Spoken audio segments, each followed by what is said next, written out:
Hello. Hi.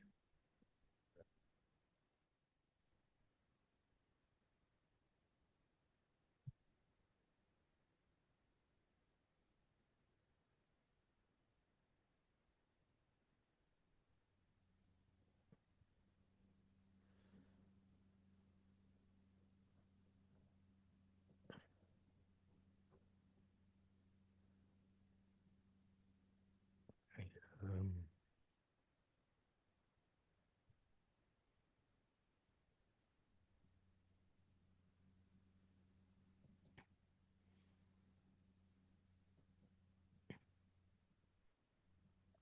okay, so up to you, Dalit. Amru Chachamim. Like I said, Kol Yishu ben Eglo Akrav. All the earth exists between Egla, which is one of the constellations. I forget which one it is, and Akrav, which is the scorpion, which I think is Cancer in English. I don't remember what What was it? the calf. Wait, with the translation for what? Egla calf. A calf? Yeah. Okay, I see it.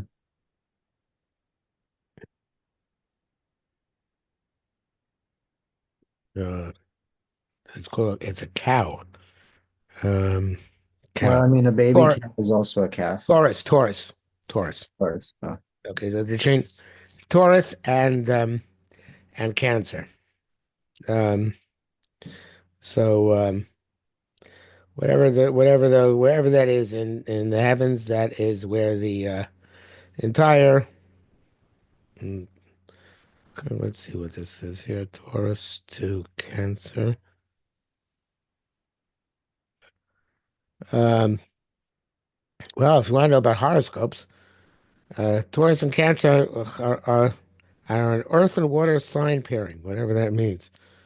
Uh, uh, I don't know. I know and some of them are in the parts of the year, but that's about it. And like literally some, like maybe two or three of them. yeah. Well, in any event. I don't see the looking for a map here. It's all about If you look up Taurus and Cancer, it's all about horoscopes. So I don't know exactly how that configures. But in any event, so Kol Yishuv V'Shei Ben Eglo Lacros between these two constellations, uh, the uh, the Taurus and the Cancer. Amarti Lehem. So I said to we said to these Chachamim Rabbosai, my rabbis, Afarni Tavis Kabos Aglechem. I am dust beneath your feet. אני אומר דבר אחד. I'm going to say something in front of you. אמרו לו, לי אמור. So he said, go ahead, tell us. אמרתי לו, וסתר אז כוכב וחכו ביש עולם יושבים. Don't hold yourself so big that you're between a couple of constellations. The whole Yishuv sits under all the civilized world sits under one star. There are vast amounts of stars, and you're under one star. Amruli, so they said to me, Ten lona simon lebarecha. Give me, show us the sign that you're right. I said, Anino saying, I'll give you. I said to them, Rabbi Say, I'm do shnayim elcha be'eretz Yisrael, elcha b'krak godesh of Bavel. Let one of you stand in Eretz Yisrael, one of you in a great city in Bavel. And put your heads underneath one um, um, the one star, either when the sun comes out or the sun goes down. First Chodesh Chamisha Sol Chodesh on the 15th, first of the month or the 15th of the month. Lo made Beretz Sol Ka'omed Bavel. So you see the same lights and the same stars in the sky. Alamatish Kolam Tachas Kochav Echad Yoshev. So the entire world sits under one star. Like Chazal said. Okay, and evidently, Chazal at some other place said that it's one star, not under several constellations, but under one star. So So the Chimai Tiva Shel Osa Kima Shemoko Shiva Kochomer Akia. So what about this? There's another constellation called Kima. I don't know what Kima is. Some sort of answer. Let's see. Uh,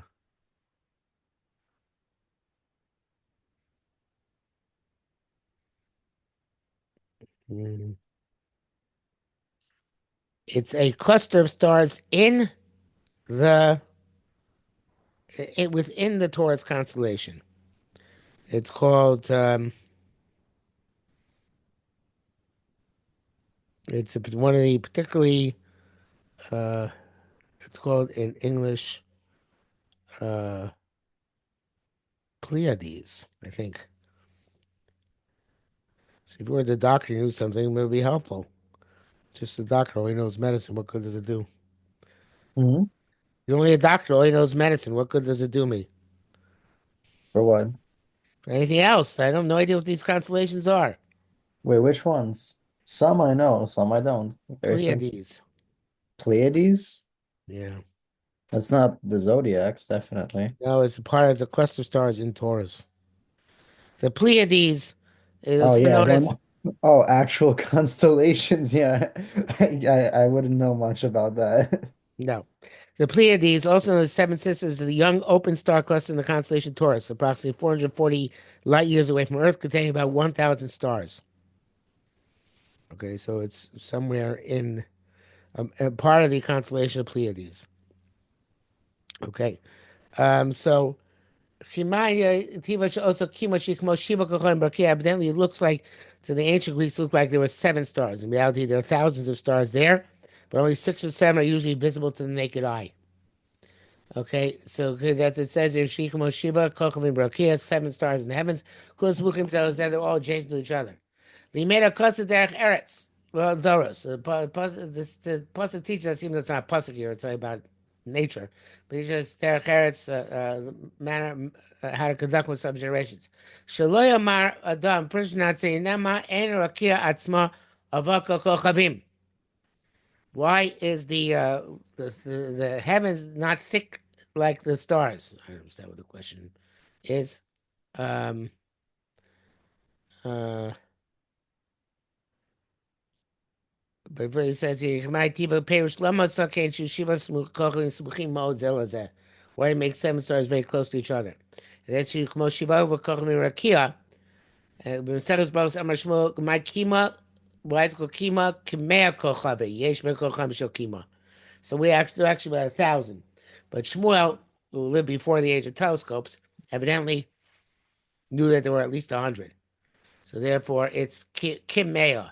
Kima is Kimea. Near the Shmuel Shir Baki Ma'od. Shmuel is very acquainted with Tzvar Shamayim, with the heavenly hosts. Moshe Chazal Kam Komas, like Chazal say in some places. Hu Yadash Ish Kima Mea Kochavim. He knew that in Kima there are 100 stars. Shab Adam. So other people, Loni Kar B'Kima Kim Shiva Kochavim. We only see seven stars. Shem Agdoli Shabakima. They are the great, largest ones in that cluster.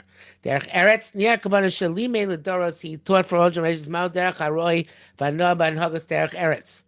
He teaches us what is the appropriate and a suitable way to conduct oneself. Nema En Rakia Tzma Kochavim. Perush Lama Lasar Shevis Baruch Kol Rakia Kochav Gadol. Why does Hashem not make the entire heavens like one large star? For this reason, makes in Kima seven stars adjacent to each other, but ain't no Noah. And it's not pleasant. Days of the Vishimi ain't no Noah. Evidently, putting too many stars close together is not considered to be aesthetically pleasing. It's like a king who would place a solid brick of gold on his head as opposed to a crown. So the idea is that when you have things clustered too close together, that's not nice. You have to have things further apart and it's more aesthetic. That's a very profound statement. Let's see inside over here. Okay, person not saying name mine or why is the heaven not thick with stars? Made an analogy. A king who has a brick of the gold. Yanichena Rosha, Shema Noilo, he should put it on his head. Is that appropriate for him? Ain't Noilo, it's not appropriate for him. So what is he doing? His wisdom and his understanding. He takes of it a measure of a half a selah, and he makes it a string of gold, and he hangs down his neck. I don't know why he hangs his neck as a necklace. Why not a tiara as a kind of like a cluster around his head? But anyway, Zelder Shivcho. That's more appropriate. Kakosh Baruch Yesh Mogadol Mivrach Lalamo Me'amayaso. Kosh Baruch may his name be blessed forever and ever. Baruch he created stars in the sky. Gave each one a place by itself. So, okay, that's an interesting idea, but obviously there's a profound marshal here, which is that uh, uh, uh, Hashem created a world in which there are many thousands, or if you take stars, you understand how many there are, millions and billions of points of light. And it's not appropriate, advantageous to the world to have one source of light which illuminates everything. And it's interesting because during the day we have that. But the day is not really what we're dealing with now because the day is not really so much of a marshal to our world. There is a marshal to the world world to come when things will be completely illuminated and everything is going to be light. And even then, the question is what exactly that means. But in our world is like darkness. And in darkness, the way the world is created is that it would not. It's not appropriate to have one large light, but it's appropriate to have many, many, many small lights. And the idea is that the world it consists of not just one big tzaddik or one great event or one major person of significance, but there are many, many points of light. And not only is it a good idea that there are many points of light, but they should be distanced from each other. The Chazal say that Kosh Baruch Hu saw that there were going to be few tzaddikim, and he planted them over the course of many generations. Well, they're not that many tzaddikim each generation; they're planted over the course of many generations. So the idea is that in this world, every star is significant. And that's why in the previous statement, the time Eliyahu had said that all the world is under one star. In other words, you think that the stars are insignificant, and you can even say that, well, the world is in this constellation, one constellation. No, every point of light is significant. Even for us, if it's a faint point of light, a distant point of light, you should know it's huge and makes a significant difference. And the idea is that every person in this world who does good things, every event which is a good event, has a major impact, even larger than the entire creation. You with me so far? Okay. And therefore, the individuals or individual activities, individual events, individual people, even individual uh, uh, groups of people, because here the Pleiades, Kimas, seven stars, but it's a small group, right? So that you have so they have major impact, and even those seven stars are too close together, and they really should be spread further apart. So everything in this world is spread far apart, and we think of it as a tremendous deficit. Everything should be much closer together. There should be much greater achdus, much greater unity, much more concentration, much more focus, much more intensity. No, so it's not like that. He says that it's appropriate to take that gold, which is a block, and make it into a thin necklace, and to take things and make them from major clumps into thin wires. Okay, so therefore the idea is that everything has everything has its own time and place. So too, people in this world, everybody has their moments, everybody has their purpose, everybody has their significance, and it doesn't matter if it's a faint significant, faint star or a bright star. It's huge. It's just so in this world we don't see how great it is. It's a very powerful musar. Okay, continuing on to Tezayin. Ein Omer Vein Dvarim is a pasuk. We say in Pesukei the Zimra on Shabbos morning. Ein Omer in Dvarim. There's no statement, no words. B'li Yishma Kolam, without their voice being heard. Choretz Yatza Kavam.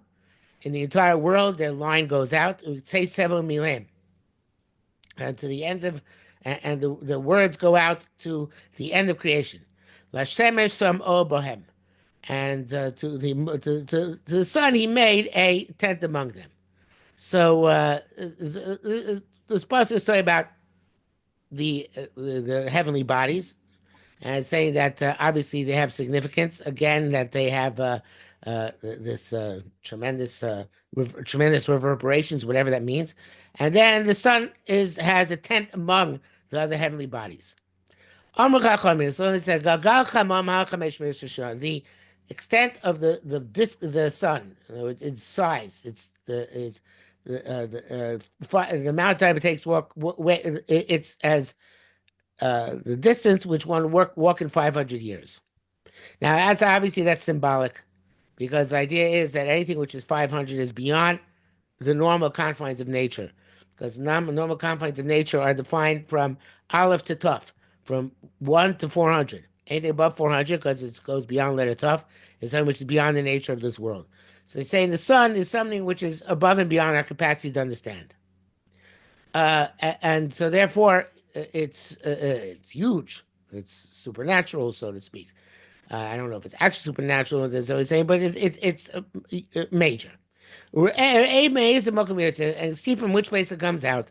Which place it goes in. Shema kolo hu nishma b'lichoso b'tziyoso v'yoso. Do you hear its sound when it traverses, when it comes out, or where it goes in? Shema yela b'yosik nisos v'tzoso, because it's seen by people. When it comes out, when it goes in and when it comes out, the it's hidden at night, right? Once it's gone, it's gone. So even though it's huge, but disappears. Shame and even though it's huge, it doesn't make any noise. So shame just like the globe of the sun is 500 years walking in size. Kain eitzakach eitzachaim ma chamesh me'il shana. So to the tree of life is 500 years.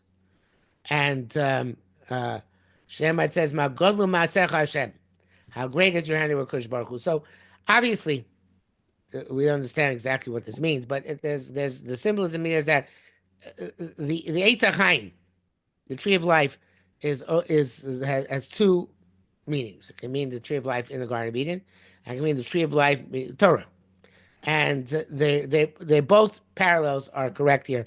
In other words, the tree of life means the purpose of life, and the purpose of life is transcends this world. And even though human beings don't live anywhere near that long, but the idea is that life is significant. Every life is as significant as the sun, and even if you don't hear about a life, because the sun, you don't hear it coming in, you don't hear it going out, you don't hear it traversing the sky. It's quite silent, right? But it's huge, right? So it means that a person's life seems very often seems to be silent, not much of an impact, not much going in, not much going out. So the idea is no, it can be huge, even though you don't hear about it. And we can't possibly know how great people are and what their contribution is and what they've accomplished. And it's like the sun, in which even though we do see how huge it is, still it's silent. So the fact that something is silent doesn't detract from its significance and its meaning and its accomplishments. That's one thing, right? That's the tree of life. And then there's Torah, which of course means that we don't always see how the impact the Torah makes. Torah is obviously, according to understanding, the basis of creation, and yet so much creation doesn't seem to be directly connected to Torah. So we don't. But we're saying that Torah also, like the sun, it's huge. It transcends this world. It's 500 more than 400. And even though we don't see how it affects this world very often, we have to understand that it does. That's part and parcel of the purpose of creation, is that there be these huge things, which although in this world we don't understand how they have an impact, we don't understand, but they have this major impact, and eventually, hopefully, it's going to be revealed to us. Okay. Uh, Davar Acher. Another interpretation. Ma'golim Ma'asecha Hashem. How great is your hand, Kodesh Baruch Hu? Borei kam minei behemoth minei chayos minei ofos yesh ba'olam. See how many types of animals. Behemoths are domesticated animals. Chayos are non-domesticated animals. and birds are in the world. V'kamine dogim yeshua, how many fish are in the sea? Shema kolo shel zeh doma lezeh. Do they have similar sounds? Omar shel zeh doma lezeh, or they look the same? Oshema daitzu zeh doma lezeh, or is the mindset of one like the mindset of the other? Oshema tamo shel zeh doma lezeh. This, or does the taste of one similar to the other? No, all these things are very dissimilar, despite the fact there's so many types of creations. They're all different. Lo kol v'lo mare lo dea v'lo tam shel zeh dom lezeh. Neither the uh, um, the sound nor the appearance nor the mindset nor the taste of one is similar to the other. The kach shonach on my mission is going to tell us in the mission like Los Shemelch Malchi Amlachim Hakadosh Baruch Hu, that tells the greatness of Hakadosh Baruch Hu. So Adam Tovei Kam Abes Chotzem Echad. If a person were to coin several coins with one seal, one mold, the Kulam Diamonds they all look the same. Umelch Malchi Amlachim. He made all human beings with the mold of other Rishon, because everybody's descends from other Rishon. And not one is similar to another. Therefore, it says, "How great are your deeds, Hakadosh Baruch Hu." So it's interesting. We made a transition here. Initially, we spoke about the animals and birds and how they're very different, but then we say that's nothing. That's yes, that's the obviously all, but even human beings who look very similar, they also are just as different, each one from each other, as the many different types of animals and birds and other creatures in the world. So therefore, the point is that even though human beings all come from the same genetic process, the same genetic source, the same genetic process, nevertheless, each one is very difficult than everybody than other ones. And obviously, just like each creature has its own specific reason Kosh Baruch created it, although we don't know, we don't understand why. So we said before, we don't understand how the segments of every person. We understand the segments of every different creature, but we understand that if Hashem created it, therefore it must have significance, and each one of the different types of creatures, no matter how many there are, has its own unique mission and purpose. So too, human beings are not at any two the same, and they all have the unique mission and purpose and reason why they exist in this world. Okay, davar acher, another. I don't know. Normally, davar acher means another interpretation. Obviously, which just here means just another idea. Lamnatseach mizmor David is a prayer song to the conductor who made this song for David. Hashemayim esapim kol. The heavens tell over the glory of Hakadosh Baruch Hu. How do you tell over the glory of Hakadosh Baruch Hu? They're set in place. They don't move at all. So what are they telling over? What's the story which the heavens telling over? Story normally goes from point A to point B, from beginning to a middle to an end. But the heavens, they're not telling a story. They're static. They're in place. So it says, um, even though everything is his and everything was made by him, ain't simcha bakol. Hashem simcha is not in everything. Uh, uh, uh, the Elohim Zarush Avram, only with the descendants of Avram Avinu Bilvat. Shtemar Yom Yom Rabbi Omer. Day to day will tell over what it has to say. So in the bottom it says, I'm not sure how he's interpreting it. So he says, like we come in, so he wants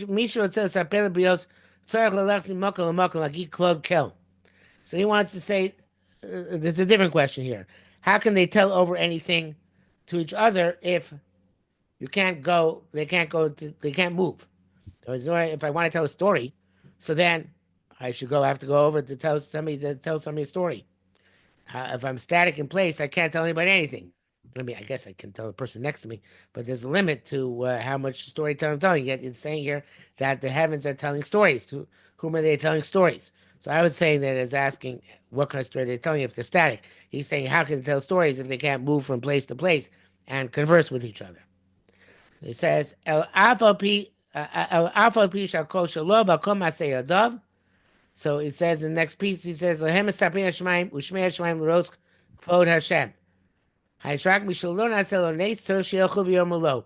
Zen Yishai b'shmayim. I have no idea what he's saying. Of Mishanas Lonates Makir Mizakov Hashem. I don't know what that means. It says, this is how it says,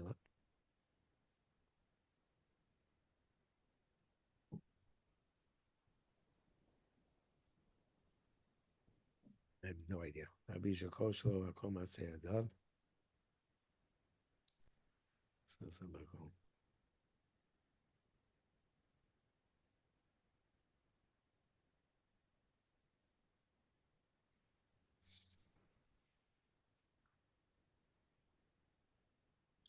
I know what he's saying. I have no idea what he's saying. But I'll tell you according to the way I understood before what it means. My question is what they tell was question, what are they telling over? Right? They're not moving. So he says, no. In other words, they have no story to tell. They're static. He says, you're right, they're static. But the story they're telling over is not their own story. They're telling over the story of what's going on down here below. In other words, the story that the Shamayim is Mesaper is not the story of Shamayim itself. Because they don't have a story. They're static. They're telling over what they see happening down here below. And what does it mean the Shemayim is telling it over? In other words, don't think the heavens are primary, even though the heavens are extraordinary and amazing and glorious and wondrous. No, what's primary is down here below. And that's what it says here. The Hashem Simcha is with Avraham Avinu's descendants. And because even the heavens, which exist as subservient to and in honor of and in service to human beings below. Specifically, he's saying with Abraham Avinu's descendants. Obviously, the town of Eliyahu is not is has a um, disregard here for people who are not descendants of Abraham Avinu, and they play a subordinate role. But so the primary role is played by descendants of Abraham. Shema Yom Yom Omer. And the day, each day will express itself. In other words, the 2 days, I should say, would express themselves. Mati Shnei Yomi Elolu. So day to day, it expresses itself. Zayomo Shel Moshe should be Zayomo Shel Yeshua. There's the day of Moshe, who told over the day of Yoshua. So the Moshe and Yoshua both made time stand still. Moshe at the time of the war against Amalek, and Yoshua at the time of the war against the 7 nations of Canaan in Emek Ayalon. So the idea is that even the heavens have to tell over, you know what? You think we're so great and mighty? No. We're subservient human beings. Human beings are Moshe and Yoshua. They're the ones who can even stop our rotation, our travels in the heavens.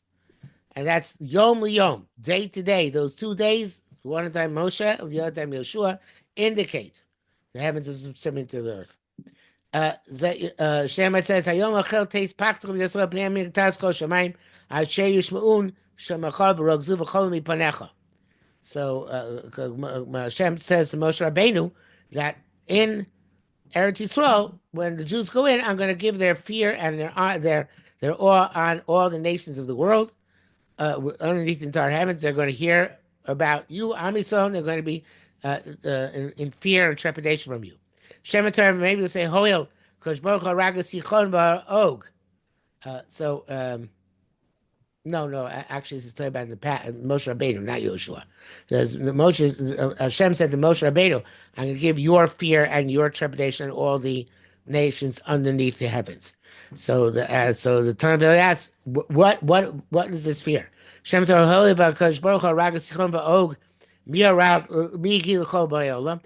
there in the pasuk, it seems to be talking about Hashem says to Moshe Rabbeinu, I'm going to kill the great king Sichon and Og in front of you, before you in war. And so the question is, how do the rest of the nations of the world see this? They didn't witness it. It has to be something which all nations of the world are going to see and witness. So what they're not going to see and witness that. Whoever's there is going to see. Whoever's not there is not going to see it. So Ella Zucham Hashem Moshe. So as referring to the fact that Moshe happened earlier in history. I'm not sure why it's being pointed out now. I don't know if it's taken literally that the pasuk is referring to this, but the Drush is saying that this pasuk is referring to the time when the sun stood still for Moshe Rabbeinu. Moshe, where you find the sun stood still for Moshe Rabbeinu. When he made the war to Amalek, the hands of Moshe were heavy. Like who? They took a stone by listening with Achtav, put it underneath him, and he sat on it. Aaron b'chur tamchiyot, and Aaron the chor support his hands. Ad bo shamash. His hands were upright until the sun set. Also show lo bo shemesh chas abo shemesh. So he says that this is the sounds like until the sun came down. What do you mean until the sun came down? Until say till the end of the day, right? It's already said. What does it mean? Till the sun came down. Elozo chamasham lo Moshe. It means that the sun stood still until Moshe said that it can come down. Moshe Yeshua. How you know that Moshe foretold that Yeshua will be able to do the same thing? Hashem said to Moshe, "So Sefer, write this, commemorate this in the Sefer that this happened today. Simba's name Yeshua, and put in the years of Yeshua." Marlo say, "The sun should stand still for you, like it stood still for me." V'heichon, uh, uh, uh, uh, so in the bottom he wants to say that the that uh, uh, it happened later on also by Sichon Rog. In other words, it happened twice by Moshe Rabbeinu. That's why it says that um, it says I'm going to do it again by Sichon Rog, what I did for you by Yoshua. But anyway, Yoshua, where now see it happens stood still for Yoshua. When he did a war with the kings of the Amorites in Givon, Hashem as some relief neighbor Israel. This is what Yeshua said when the God gave over the Amorites to the Jewish people. From Yeshua said to the eyes of Israel and to the eyes of Israel, Shemesh Givon dome, sun stands still in Givon, and the moon will stand still in Emek Ayalon. So the sun stood still and the moon stood still. Until the nation took retribution of its enemies. Like it's written in the Sefer Yashar, meaning like it says in the Chumash, that Moshe Rabbeinu did by Amalek and said Yeshua was going to happen. It happened again. And the sun stood still, at least in that location, for halfway in the sky, and did not come down for an entire day. So this comes back to what we said before. The heavens tell over that human beings who are doing the Ratzon Hashem are able to control them and overcome them. Okay, it's good stuff. We'll stop here for today. Sounds good. Okay, have a great week. Thank you, Rebbe. You too. Okay, bye.